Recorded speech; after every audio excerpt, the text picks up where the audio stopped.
Tu avances avec ce vide précis, laissé par quelque chose que tu aimais profondément. Et ce qui te trouble n'est pas seulement l'absence, mais la manière dont cette perte a déplacé ton centre, comme si une partie de ton cœur avait été arrachée sans préavis. La douleur ne vient pas seulement de ce qui est parti, mais de ce que cela révélait de toi, de l'espace que cette chose occupait, de la place silencieuse qu'elle avait prise jusqu'à devenir un appui intérieur, parfois sans que tu t'en rendes compte. La foi est toujours présente, intacte dans sa direction, mais ébranlée dans ses repères, car perdre ce que l'on aime oblige à regarder honnêtement ce à quoi le cœur s'attachait pour tenir, pour se rassurer, pour se sentir stable. Il existe pourtant une loi constante dans la logique divine, où ce qui est le plus aimé n'est pas toujours retiré par colère ou punition, mais parce que cet amour risquait de devenir un point d'ancrage que rien d'éphémère ne peut soutenir durablement. Dans cette loi,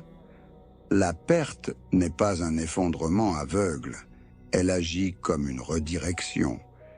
une correction discrète mais ferme, rappelant au cœur que ce qui disparaît ne peut jamais être la destination finale. Lorsqu'Allah voulait élever la certitude d'Ibrahim, il ne lui a pas demandé un bien ordinaire, il l'a confronté à ce qu'il aimait le plus. Lorsqu'Allah voulait éprouver la patience de Yacoub, il ne lui a pas retiré une sécurité abstraite, il l'a privé de Youssouf. Lorsqu'Allah voulait purifier l'appui intérieur du prophète, il ne lui a pas retiré des soutiens lointains, il lui a fait perdre Khadija, ses fils et ceux qui l'entouraient.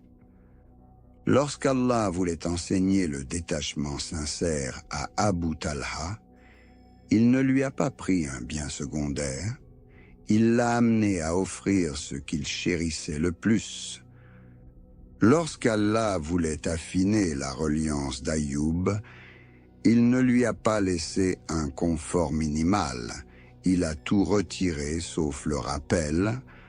À ce stade,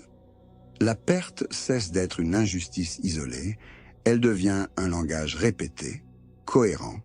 où ce qui est aimé est parfois retiré précisément parce qu'il était devenu trop central, trop déterminant pour l'équilibre du cœur. Ce que tu vis aujourd'hui s'inscrit dans cette même logique, même si elle est douloureuse à reconnaître, car perdre ce que l'on aime confronte directement à la peur la plus profonde, celle de ne plus savoir sur quoi s'appuyer. Le cœur humain a une capacité subtile à déplacer sa confiance, à la poser sur des personnes, des relations, des situations, des biens, tout en croyant rester tourné vers Allah, jusqu'au moment où ce déplacement doit être corrigé. La perte agit alors comme une coupure nette, elle enlève ce qui soutenait sans promettre immédiatement un remplacement visible,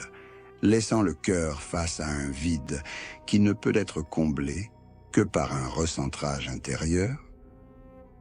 Il y a une douleur particulière à perdre, ce que l'on aimait sincèrement, car elle ne permet pas de minimiser, elle ne se contourne pas, elle oblige à traverser le manque sans anesthésie, sans substitution rapide. Ce n'est pas l'amour qui est condamné dans cette épreuve, mais l'attachement excessif, celui qui transforme ce qui est permis en pilier intérieur, celui qui fait dépendre la stabilité du cœur de ce qui peut disparaître. La perte enlève une illusion précise, celle que certaines choses resteront parce qu'elles sont bonnes, justes ou méritées, alors que dans la logique divine, rien de créé n'est garanti comme soutien permanent. Tu ressens peut-être aujourd'hui une peur nouvelle, celle d'aimer à nouveau, de t'attacher, de t'investir, car la perte laisse une méfiance instinctive, une retenue qui n'est pas toujours négative, mais qui doit être comprise. Cette retenue n'est pas destinée à fermer le cœur, mais à l'alléger, à lui apprendre à aimer sans s'accrocher, à donner sans se reposer, à s'attacher sans s'installer là où rien ne dure. La perte ne signifie pas que ce que tu aimais était mauvais. Elle signifie que ce que tu en attendais dépassait ce qu'une créature peut offrir,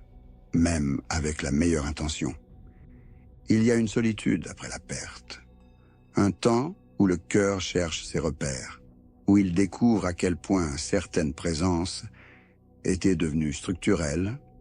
et ce temps est inconfortable parce qu'il oblige à une réorganisation intérieure. Allah ne retire pas ce que tu aimais pour te punir d'avoir aimé, mais pour empêcher que ton cœur ne se fixe à ce qui ne peut pas le porter jusqu'au bout, car ce qui doit rester ne dépend jamais de la stabilité du monde. Ce qui a été retiré a laissé une trace, et cette trace n'est pas vaine, elle marque l'endroit exact où le cœur doit se redresser, où l'amour doit être réorienté, où la reliance doit devenir plus nue. La perte ne te demande pas d'oublier, ni de durcir, ni de renoncer à aimer, elle te place simplement face à une vérité exigeante, celle que seul ce qui ne disparaît pas mérite d'être un appui. Si aujourd'hui tu ressens le deuil, le manque, la peur de t'attacher à nouveau, ce n'est pas une faiblesse morale, c'est le signe que quelque chose d'essentiel a été déplacé, même si le processus est encore douloureux. Rien de ce qui t'a été retiré n'était censé porter ton cœur durablement, et rien de ce vide n'est inutile,